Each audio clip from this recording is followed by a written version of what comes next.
be involved with. Absolutely.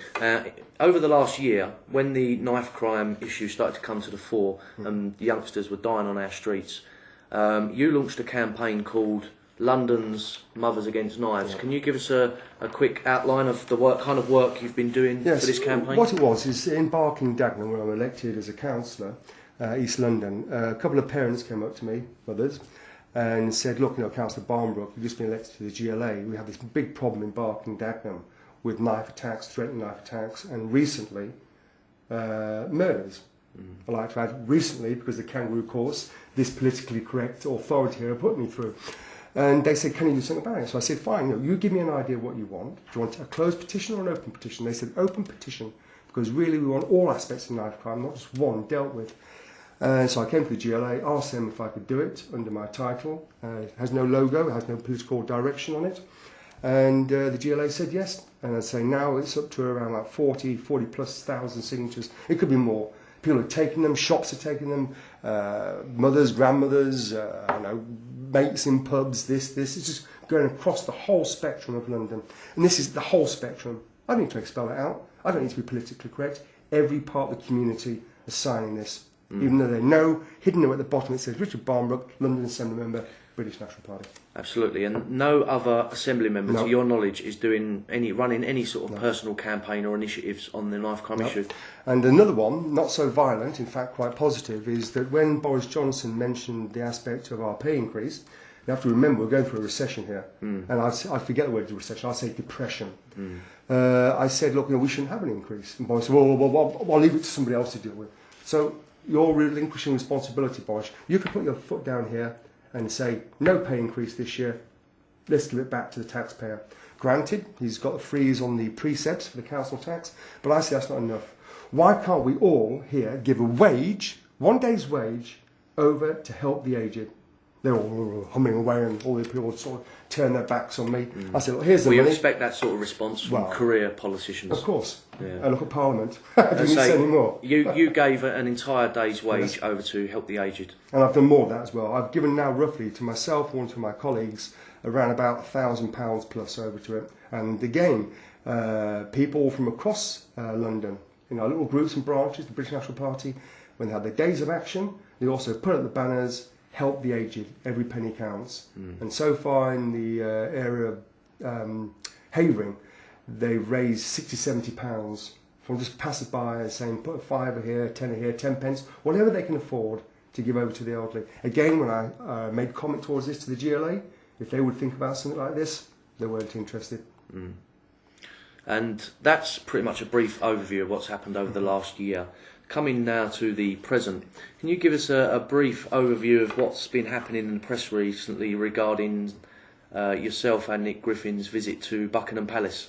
Yes, well, before we go into that, there's also the FA. I was invited along to the FA to Wembley to look into and participate in England's bid for the 2018-2022 World Cup. So I went across there as a member, thinking I'll go and show my face and give my support.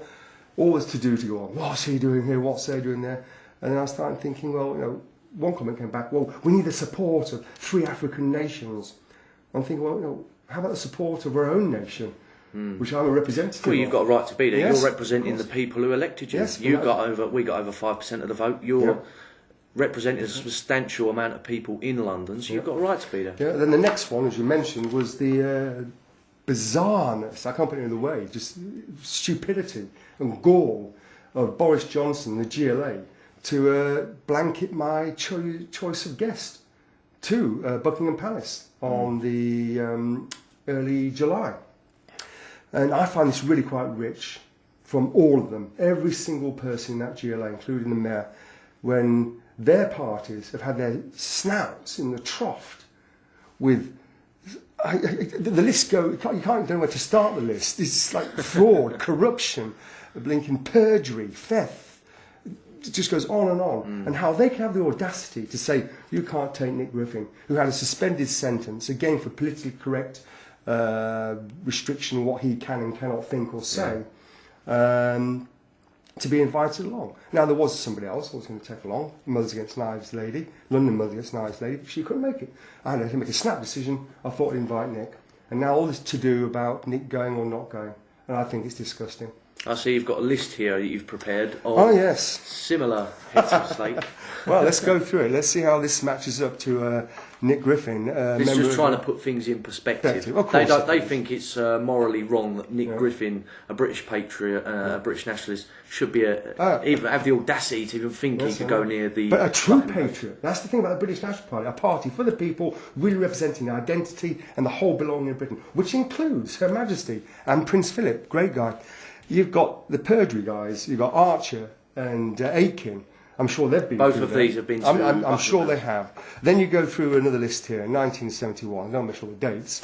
You've got Emperor Hirohito. Hirohito, I think it's pronounced. Hirohito. Thank you very much. Then you've got Putin. Then you've got Zemin. The ex-Chinese president. Exactly, ex-Chinese president. Then you've got Robert Mugabe. You know, I mean, do we need to mention who he is? You've got the aspect of the dictator of Romania, Ceausescu. And I'd hate to think if there's anybody that's been there that battled against the homeland here from South Ireland. You know, are there members of the IRA that have passed through the gates of Buckingham Palace? Okay, they may have cleared their act up now, but the point is, you've got people going into Buckingham Palace that don't deserve even being in this country, let alone being the audience of our Queen, Her Majesty. And to sort of pick on Nick Griffin as an undesirable person, I think you've got to put it into context. Absolutely. Well, Richard, thank you very much for joining us. It's been a pleasure, and won't take up any more of your time. Thanks. We know how busy you are, so thanks very much for joining us. Okay, thanks.